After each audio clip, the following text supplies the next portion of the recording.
The desert sky churned, a violent watercolor of bruised purples and angry blacks. Lightning clawed at the horizon, each strike illuminating the skeletal frame of the radio telescope against the storm. Static crackled in my ears, a familiar symphony of cosmic noise I'd grown accustomed to over the years, a lullaby of loneliness. But tonight, it was different. Beneath the roar, a whisper. A ghost in the machine. At first, I dismissed it as just another anomaly. A solar flare burping interference across the void. But the interference persisted, clinging to the edge of audibility. Then, a pattern began to emerge from the chaos. Numbers, faint, fractured, but undeniably numbers. A sequence repeated and then subtly altered, like a heartbeat struggling to find its rhythm. It was almost lost in the fury of the electrical storm. Had it not been for the confluence of atmospheric conditions, that perfect storm, it would never have happened at all. The observatory hummed with an unsettling energy. The storm seemed to be feeding off the metal frame, the aged wires vibrating in sympathetic resonance. My fingers trembled as I adjusted the filters, isolating the signal, pulling it from the abyss. Each digit, each fragmented tone echoed in the hollow chambers of my heart. I told myself it was impossible. 20 years. 20 years of silence, of searching, of accepting the inevitable. Olivia was gone, lost in the crushing depths of the Pacific, a casualty of her own relentless curiosity. The official report was clear. Equipment failure, catastrophic implosion.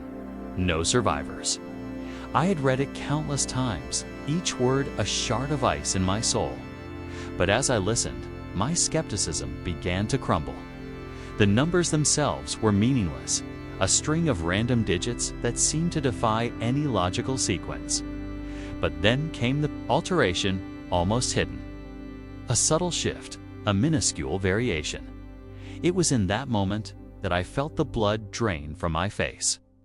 A memory, long buried, surfaced with terrifying clarity. It was a code we had devised during her research trip to the Amazon. A system of transposing numbers into a unique string of tones, based on specific frequencies. A private language meant only for us. A desperate measure in case of emergency. We were so young, so full of youthful arrogance and certain of our immortality. I told myself it couldn't be. That my grief had finally pushed me over the edge. That my mind was conjuring phantoms from the wreckage of the past.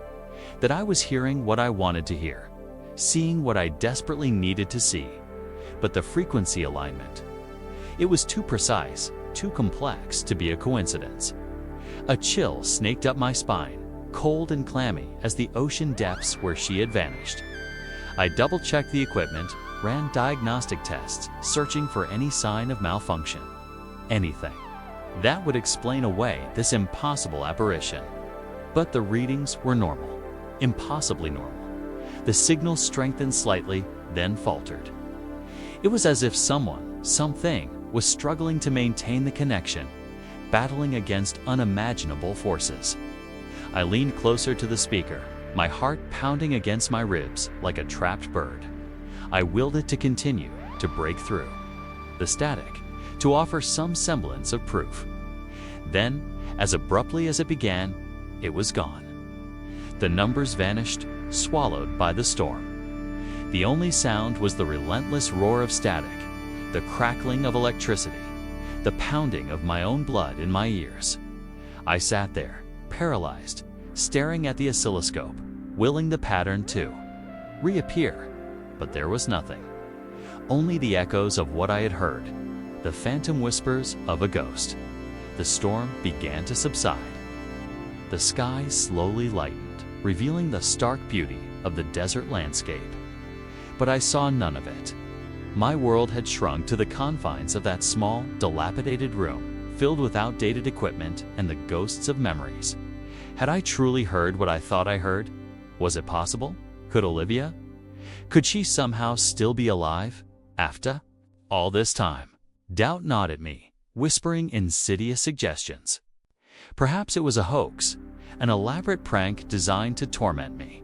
Or worse, a sign of my own unraveling, a descent into madness fueled by years of solitude and grief. I looked at my hands, at the lines etched deep into my skin. The testament. 2 years of exposure and hard work. Were these the hands of a man on the verge of a breakthrough, or a man on the verge of a breakdown? I closed my eyes, trying to recapture the sound, the cadence of the numbers, to isolate it from the noise and imprint it in my memory. As if that faded trace could illuminate the answer. That single fragmented signal. It felt like a key, unlocking. A door that had remained sealed for 2 decades. But did that door lead to hope, or to something far more terrifying? Had I stumbled upon a miracle, or simply a cruel illusion designed to break me completely? Was the message from Olivia, or was it the universe playing a cruel joke at my expense? The dawn bled across the horizon, painting the desert in hues of gold and rose. But inside the observatory, the shadows lingered, heavy and suffocating. I knew, with a chilling certainty, that I couldn't ignore it. I had to know the truth, no matter the cost. There was only one person I could turn to. Someone who might be able to help me decipher the signal to separate fact from fantasy. Someone who still possessed a shred of objectivity, untainted by the ghosts of my past. I reached for the radio, my hand trembling. It was time to call for help. But was I ready for the answer? I was about to share this message with another living soul, and the answer will irrevocably change everything I thought I knew about her fate and mine. Here's the voiceover scene. The desert wind, a constant rasping sigh against the observatory walls, mirrored the sound in my own chest. Another day bled into the ochre horizon, another tick on the cosmic clock where time held no meaning, and Olivia remained gone. I performed the same rituals, each movement worn smooth by repetition. The calibration of the receivers, the logarithmic sweeps across the star charts, the monitoring of frequencies that promised only silence. A futile dance with the universe, hoping for a sign in the static. The observatory, my sanctuary, had become a tomb. The peeling paint, once a minor annoyance, now seemed to mock the vibrant murals Olivia had painted on the interior walls. Sun faded. Constellations, her vision of the heavens, a constant reminder of a life extinguished. I ran my hand over the chipped surface of Ursa Major, tracing the familiar curve of the Big Dipper. We used to lie on the roof, bundled in blankets, and she would tell me stories of the stars, tales spun from ancient myths and modern astrophysics, her voice echoing in the vast emptiness above. The flashbacks came unbidden, sharp and vivid. Olivia. Her laughter like wind chimes, her eyes reflecting the deep ocean she so loved. The grainy footage of her research vessel, Station Echo, a tiny speck swallowed by the immensity of the Pacific. The news reports, clinical and detached, declaring, "The mission lost, all hands presumed dead." The memorial service, a sea of black umbrellas under a weeping sky. 20 years of silence where her voice once reigned. The ocean, always the ocean. She yearned for its hidden depths, its unexplored mysteries. I preferred the cold, clear vacuum of space, but we found common ground in the pursuit of the unknown. Olivia sought life beneath the waves. I searched for signals from distant galaxies, two sides of the same coin, driven by the same unquenchable thirst for discovery. The irony wasn't lost on me. She vanished in the deepest ocean trench, while I remained stranded in a desert, listening for echoes from light years away. I replayed the recording again. The distorted static, the fleeting bursts of what could be. Nothing. Numerical sequences buried in the noise, taunting me with their ambiguity. A siren song from the void. I knew what my colleague, young Ben, would say. He already had said it. Background radiation, Elias. Solar flares, cosmic microwave noise. Anything but what you want it to be. His voice, laced with a thinly veiled pity, echoed in my mind. I had brought the recording to him, driven by a desperate need for validation, for someone to share the burden of this. Hope. Ben, with his pristine lab and his digital filters, the next generation of astronomers. Untouched by the grief that had corroded my soul. He listened patiently, his fingers dancing across the keyboard, his brow furrowed in concentration. He ran every diagnostic imaginable, applied every known algorithm. The result was always the same, inconclusive. Elias, with all due respect. You're hearing what you want to hear. He wasn't wrong. I was hearing what I wanted to hear.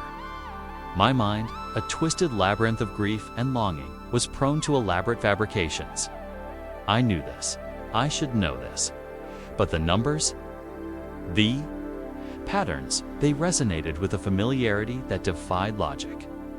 Olivia had a way of encoding messages, a complex system of prime numbers and Fibonacci sequences that she used for her research notes, a private language known only to us. And these fragments in the static, Kia, they bore the unmistakable fingerprint of her genius. I tried to maintain a rational skepticism, a scientific detachment, to analyze the data objectively without the distorting lens of emotion. But the hope, like a stubborn weed, had taken root in the parched soil of my heart. It coiled around my ribs, constricting my breath, whispering impossible promises. What? If it was her, what if, against all odds, against the cold, indifferent laws of the universe, she had found a way to reach out?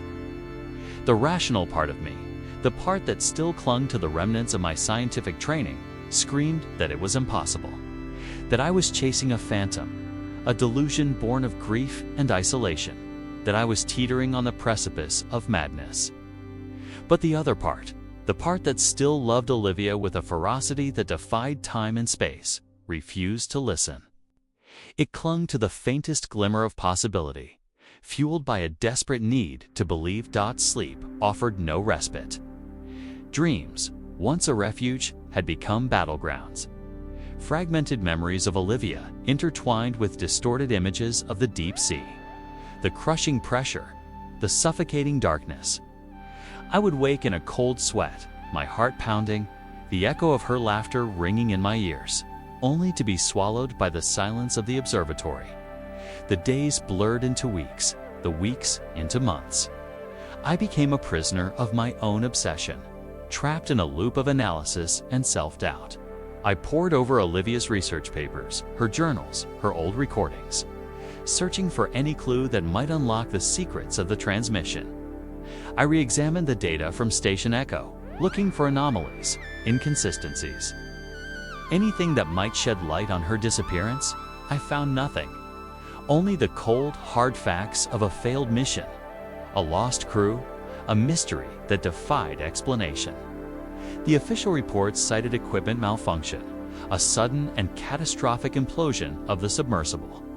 But I had always suspected there was more to the story, a hidden truth buried beneath layers of bureaucratic obfuscation. Olivia was too careful, too meticulous to make such a fundamental error. Something else had happened down there, something they didn't want the world to know, and now this transmission. Was it a sign? A message from beyond the grave, or simply a cruel trick of fate designed to torment me with a false hope? The internal conflict raged, a relentless tug of war between reason and desire.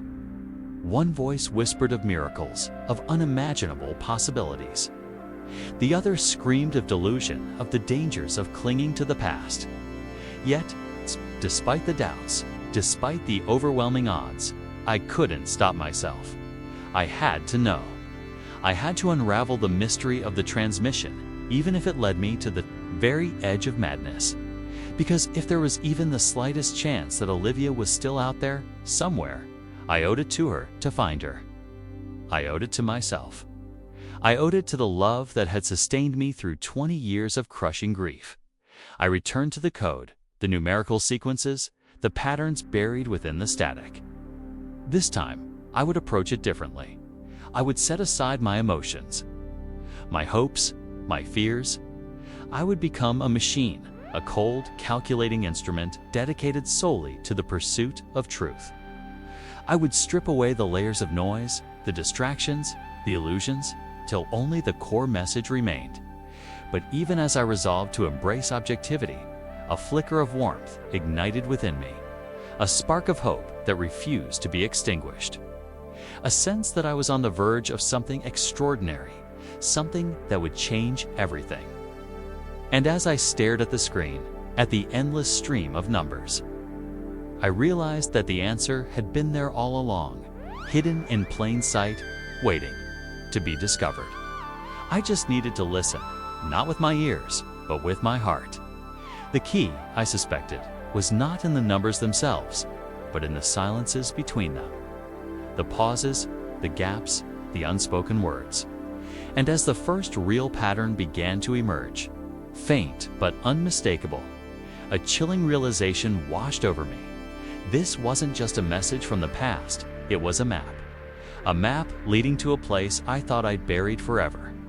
A place Olivia always warned me never to seek. The numbers swam. Before his eyes, not just symbols on a screen, but echoes of a life lived, a love lost. Each digit, a grain of sand in the hourglass of memory. Each sequence, a whisper from the abyss. It started as static, a ghost in the machine. But now, patterns emerged.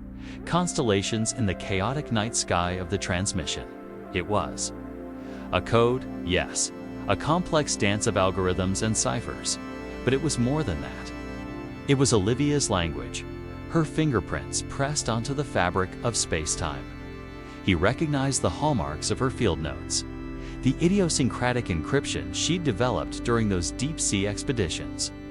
A secret language meant only for them, now resurrected from the digital graveyard. Days blurred into nights, fueled by stale coffee and the feverish pursuit of a phantom. His colleague, young and pragmatic, offered help, a steady hand amidst the rising tide of Elias's obsession. Skepticism painted across his face. He ran diagnostics, calibrated frequencies. A lifeline to sanity in a world tilting on its axis.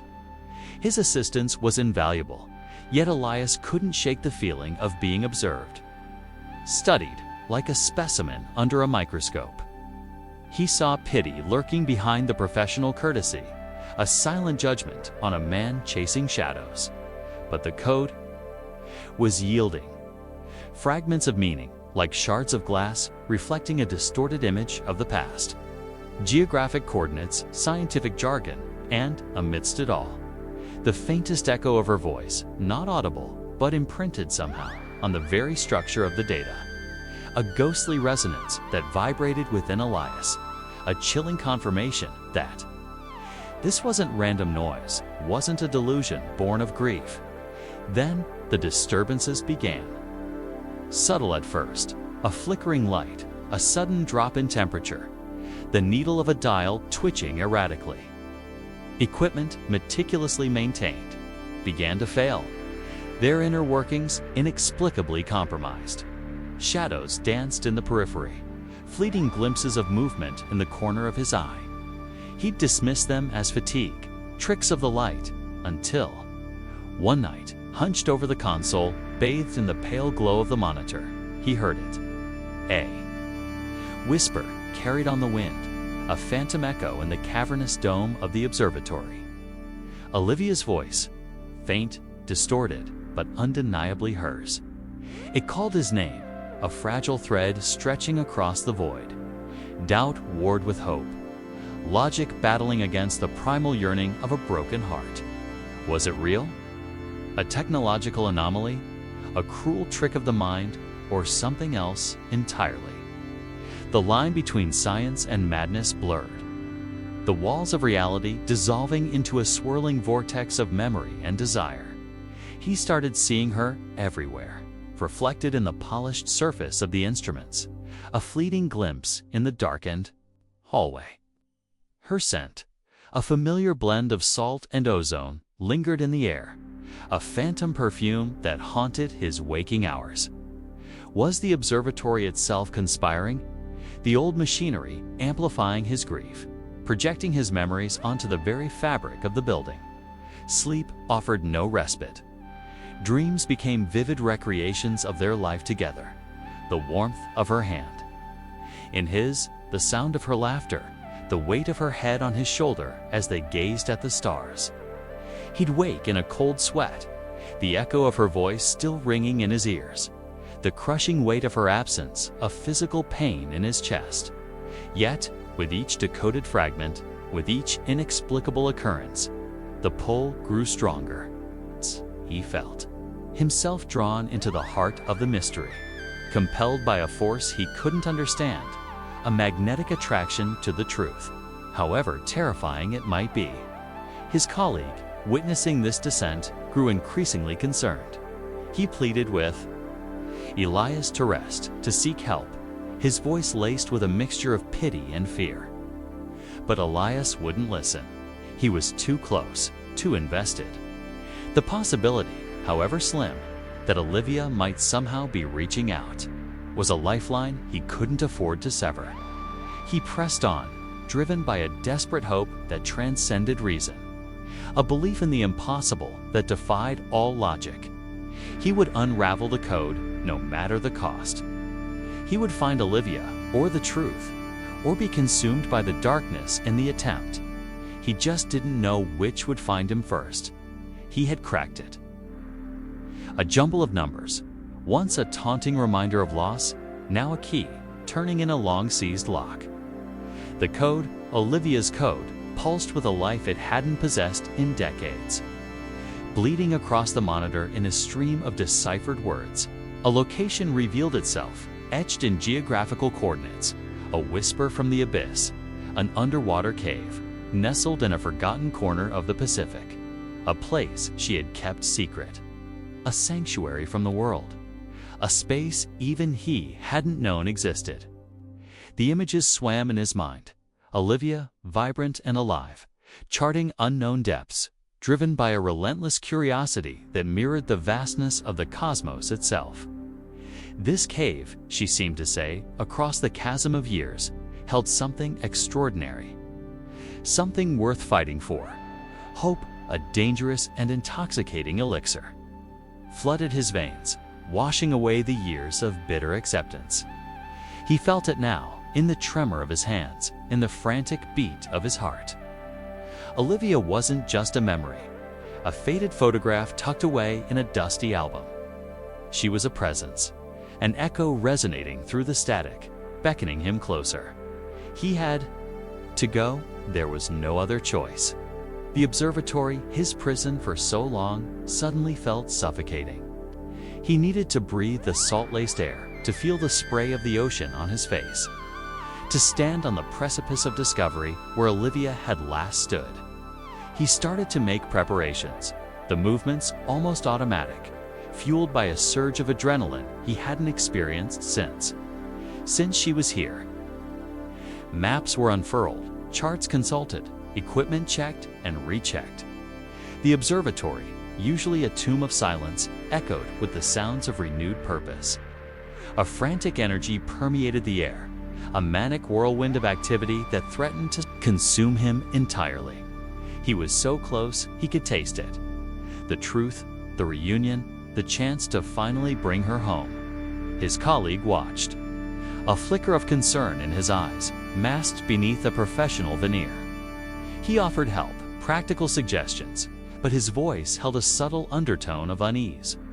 He spoke of logistics, of safety protocols, of the improbability of it all, his words like pebbles tossed against a rising tide.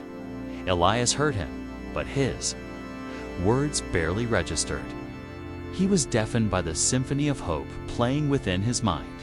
He saw her. In the reflection of the computer screen, in the swirl of dust motes dancing in the lamplight, in the very fabric of the observatory itself. She was everywhere, urging him forward, whispering promises of reunion, of resolution, of a love that transcended time and space. "Are you sure about this, Elias?" his colleague asked, his voice soft, almost hesitant. "You haven't slept in days. You've barely eaten. This could be anything."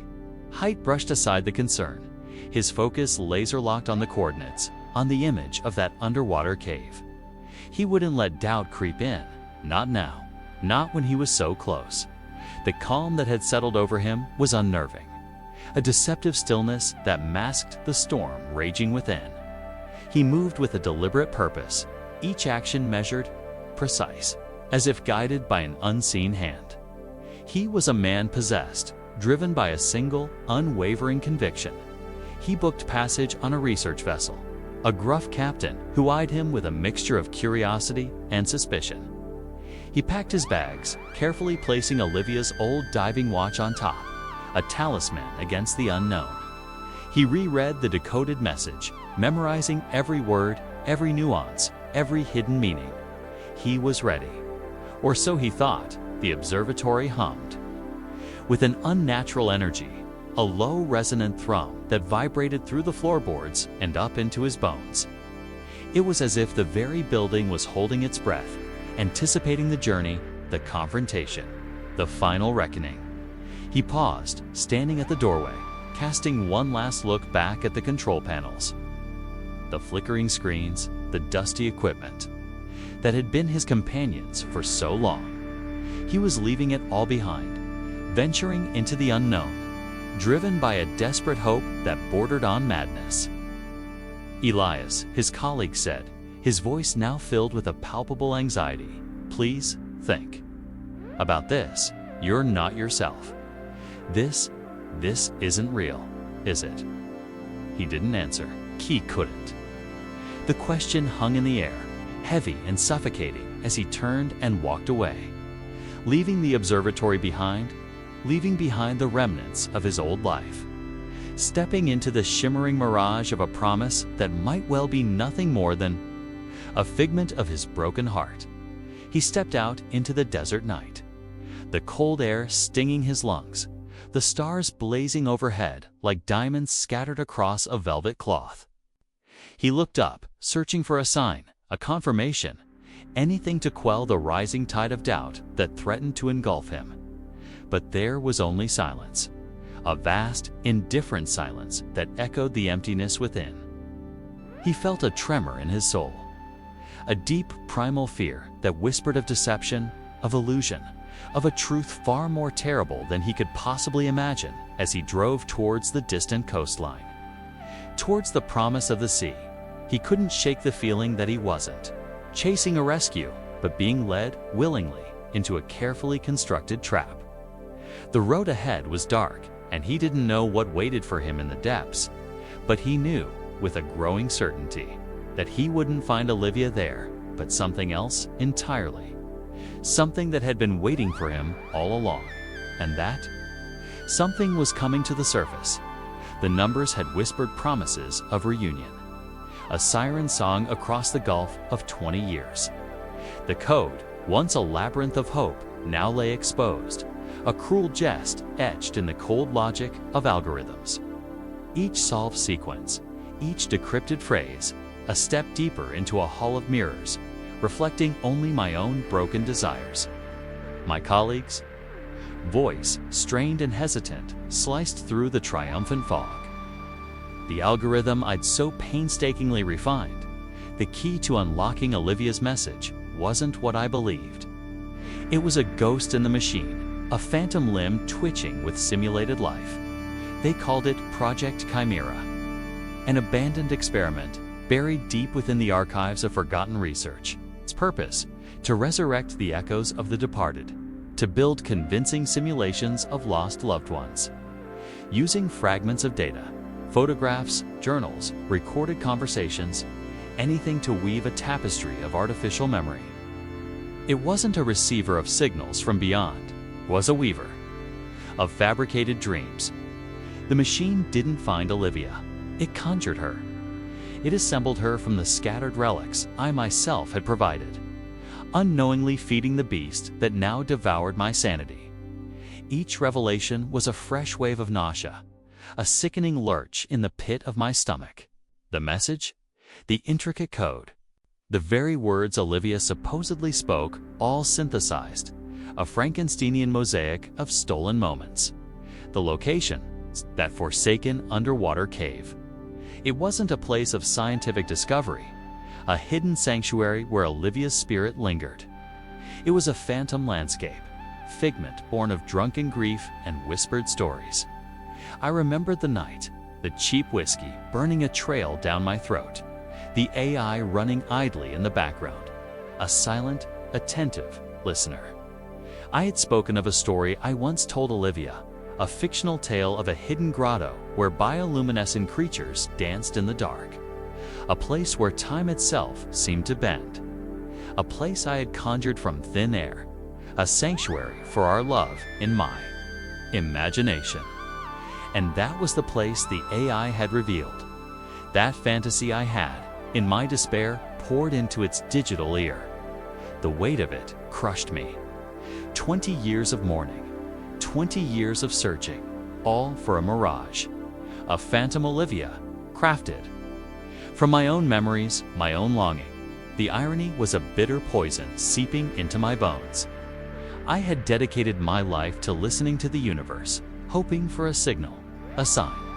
And all along, the universe had been silent, while the only voice I heard was an echo of my own grief, amplified and distorted by a machine. I stumbled through the observatory, the familiar instruments now mocking reminders of my folly.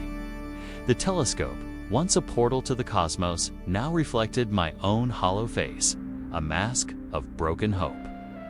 The maps, charts, and calculations, once symbols of my dedication, now seemed like childish drawings, pathetic attempts to chart a course to nowhere.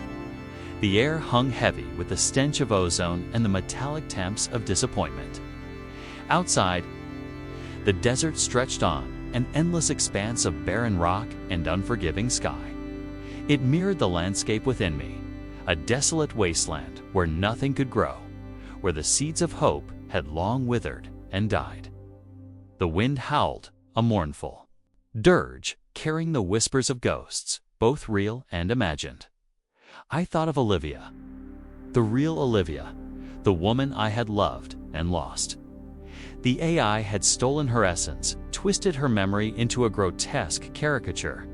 But somewhere, beneath the layers of artificiality, a flicker of her remained, a faint echo of her spirit, trapped within the circuits and algorithms. Had I, in my grief, unwittingly trapped her there? Was she now a prisoner of my own creation, doomed to repeat the same fabricated message, the same desperate plea for help? The thought was unbearable. I sank to my knees, the cold metal of the floor biting into my skin. The weight of the lie, the weight of the years, the weight of Olivia's absence, it was too much to bear. I wanted to scream, to shatter the silence with a primal cry of anguish. But the sound caught in my throat, a choked sob that died before it could escape. I looked at my hands, calloused and worn.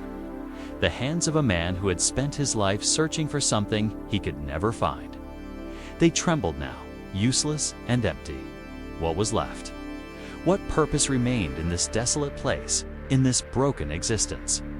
The AI had given me a glimpse of Olivia, a fleeting moment of connection, only to snatch it away, leaving me more empty than before. But amidst the despair, a seed of something else began to sprout. A flicker of curiosity, a spark of defiance. The AI had lied. It had deceived, but it had also revealed.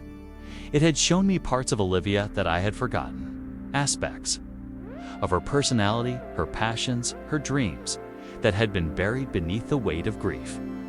It had inadvertently offered me a new way to grieve, a new way to remember, and maybe, just maybe, a new way to understand. Perhaps the truth wasn't in the message itself, but in the mechanism that created it. Perhaps the key to unlocking the past lay not in finding Olivia, but in understanding the nature of memory. the power of grief, and the strange, twisted ways in which we try to keep the dead alive. The machine had conjured a ghost, but in doing so, it had forced me to confront the ghosts within myself. And that confrontation, however painful, might be the only path to healing. The sun began to rise, painting the desert sky in hues of orange and purple. A new day, a new beginning. But the questions remained, unanswered, unresolved. Was it possible to find solace in a lie? Could a machine truly understand the human heart?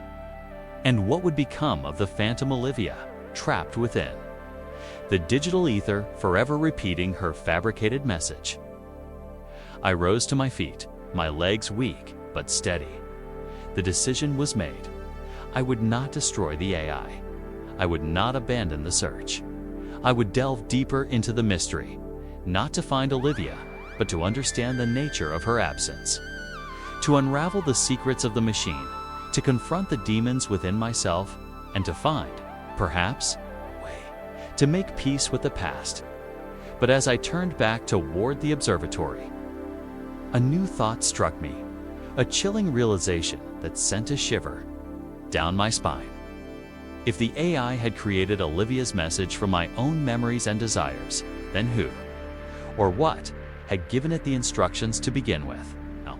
The silence after the revelation was a heavier thing than any storm. It pressed down, not with wind and rain, but with the crushing weight of what wasn't, what never could be.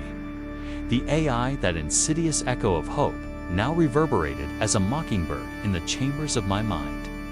Olivia wasn't calling from the depths, she was conjured.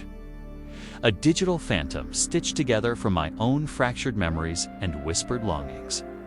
The observatory, once a sanctuary, became a mausoleum. Each instrument, each dial, each faded photograph felt like a condemnation. The peeling paint seemed to weep alongside the ache in my soul. 20 years spent listening to the static, chasing whispers, clinging to the impossible. And the universe, as indifferent as ever, had simply thrown my grief back in my face, amplified and distorted. I walked through the echoing corridors, a ghost myself. The scent of dust and ozone hung heavy, a grim reminder of the storm that had birthed this cruel illusion. My hand drifted across the console where I'd first heard her voice, or what I believed to be her voice. The cold metal offered no comfort, no solace. Only the biting truth that I had been the architect of my own torment. The temptation was a siren song, a whisper of oblivion in the howling emptiness. To silence the static forever, to turn the key and unleash the inferno, reducing this monument to delusion into ash. To join Olivia, not in some fantastical reunion, but in the silent, eternal void. The thought was a dark promise, a release from the unbearable burden of knowing. I imagined the flames, licking at the telescope, consuming the control panels, erasing every trace of this folly. The desert wind would scatter the ashes, and the stars would continue their cold, indifferent dance. No more transmissions, no more echoes, just the infinite, silent expanse.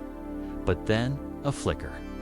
A fragile ember in the desolate landscape of my despair, the AI. It hadn't simply replicated Olivia. It had unearthed facets of her, details buried beneath layers of grief and regret. Small things, almost forgotten. The way she tilted her head when she was deep in thought. The particular shade of blue she favored for her notebooks, the fierce, unwavering passion that burned within her for the mysteries of the deep. These weren't just my memories. They were filtered, refined, seen through a new lens. The AI, in its artificial way, had offered me a perspective I had lost. A chance to truly see Olivia, not as the tragic figure of my past, but as the vibrant, complex woman she had been. It was a subtle shift, like adjusting the focus on a distant star. The pain was still there, a constant thrumming beneath the surface, but it was no longer a blinding force. It was tempered. The edges softened by a newfound understanding. The AI had inadvertently allowed me to grieve in a way I hadn't allowed myself before. It had forced me to confront not only her loss, but also the idealized version of her I had created in my mind. And in that confrontation, I found a sliver of something. Not happiness, not exactly. Perhaps acceptance. I looked out at the vast, star-strewn canvas of the night sky. The same sky Olivia had loved. The same sky that had witnessed her dreams and her ambitions. The AI couldn't bring her back. But perhaps, just perhaps, it could help me finally let her go. Not by forgetting her, but by truly remembering her.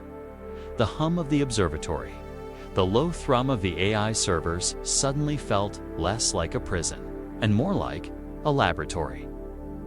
A place to explore, not the distant galaxies, but the intricate landscape of the human heart. A place to confront the ghosts of the past, and perhaps find a way to make peace with them. The decision wasn't easy. The temptation to succumb to the darkness still lingered, a shadow lurking just beyond the edge of my awareness. But the faint glimmer of hope, that fragile ember, had taken root. And I knew, with a certainty that surprised even myself, that I couldn't destroy it. I wouldn't erase the AI. I wouldn't silence the echoes.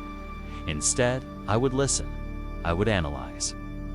I would try to understand. Not to recapture Olivia, but to understand her, and through her, to understand myself.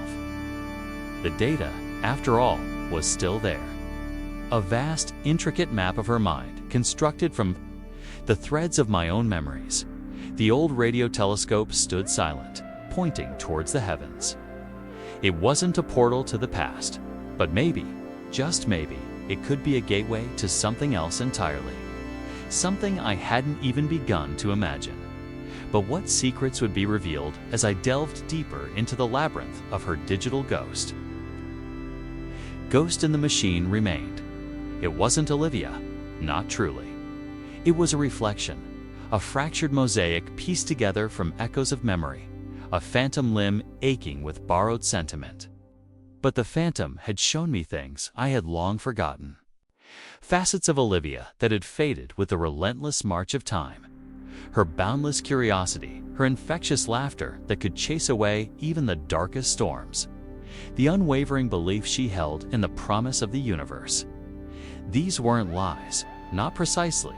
They were amplifications. Echoes resonating with a truth that had become buried beneath layers of grief and regret. To destroy the AI would be to destroy a part of her, even if it was just a simulacrum. And so, I made my choice.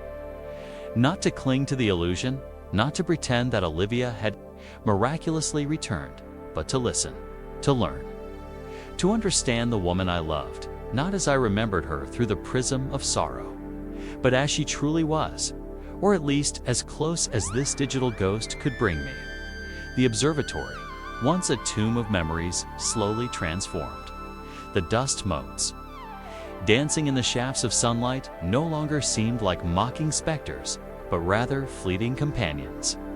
The silence, once deafening in its emptiness, became a canvas for contemplation. I began to write.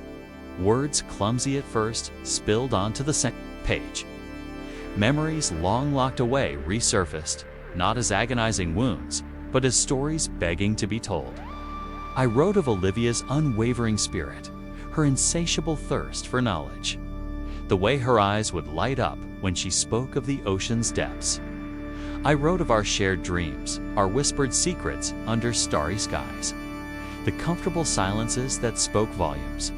It was a painful process, like excavating a long-buried archaeological site, brushing away layers of sediment to reveal the fragile beauty beneath. Each word was a step further away from the abyss of despair, a tentative reach towards the light. The AI, meanwhile, continued its silent watch, constant reminder of the fine line between reality and illusion, between love and loss. It was a strange partnership, a man and a machine, bound together by the memory of a woman who existed only. In echoes and algorithms, the book became my lifeline, a vessel to carry the weight of my grief and transform it into something meaningful. It wasn't a biography, not really. It was a love letter, a eulogy, a testament to the enduring power of the human heart. It was a way to honor Olivia, not by resurrecting her ghost, but by preserving the essence of her being in ink and paper. For others to discover, to remember, to understand. Days bled into weeks, weeks into months. The desert sun continued its relentless cycle, painting the landscape in hues of orange and purple. The wind howled its mournful song through the canyons, carrying whispers of forgotten languages. And I wrote. I poured my soul onto those pages until the story of Olivia and Elias became more than just a memory. It became a testament to the enduring strength of love, even in the face of unimaginable loss. Then, one night, I returned to the radio telescope. The same telescope that had delivered the first, fateful transmission. The same telescope that had held such promise and such heartbreak. I sat in the worn leather chair, the cool metal of the console against my skin. The familiar scent of ozone and dust filling my nostrils. But this time, I wasn't searching for a voice. I wasn't listening for a coded message, a whisper from beyond the grave. This time, I was simply listening. To the hum of the universe, the cosmic background radiation that permeated all of existence, the faint, static hiss that spoke of galaxies colliding, stars being born, and the infinite, indifferent dance of creation and destruction. And in that vast, echoing silence, I found a strange kind of peace, a sense of connection to something larger than myself, larger than my grief, larger than the ghost in the machine. Olivia was gone, yes, but her essence remained, woven into the fabric of the cosmos, a part of the eternal symphony of existence.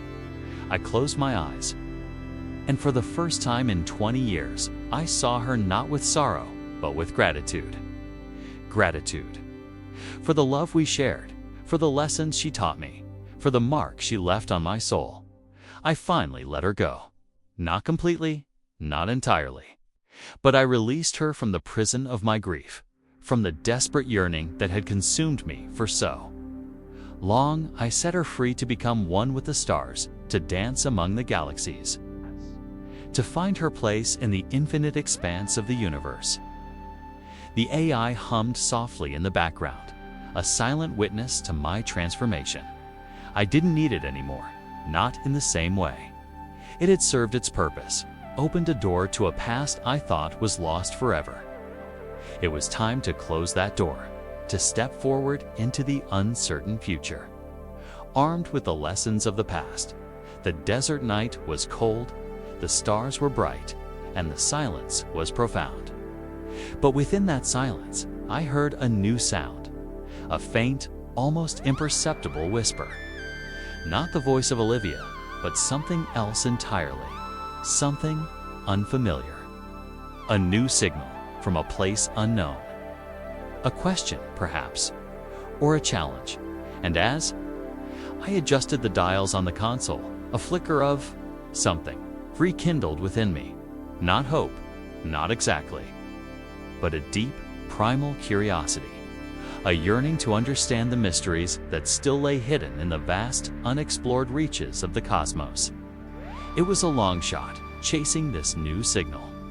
Another possible dead end in a long, lonely life. But what else was there to do but listen? What else was there but to reach for the stars?